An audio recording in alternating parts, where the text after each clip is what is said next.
ABC bucağında M-in AC-yə paraleldir və B-nin NC-yə nisbəti 3-ün 4-dədir. Bura 3x, bura 4x deyək.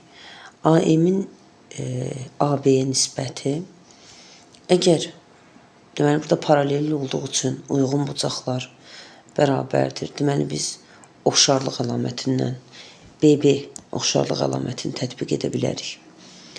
Bu üçbucaqlar, yəni üçbucaq B, daha doğrusu MBN oxşardır üçbucaq ABC'yə. Ona görə də BN-in NC-yə nisbəti elə BM-in AB-yə, MA-yə nisbətinə bərabərdir. Yəni burada bir 3y, burada 4y deyə bilərik. Toplam ümumi olacaq 7y. Yəni AM 4y-dir. 4y-in də AB-yə, yəni 7y nisbəti, y-ləri ixtisar eləsək qalacaq 4-ün 7-yə nisbəti.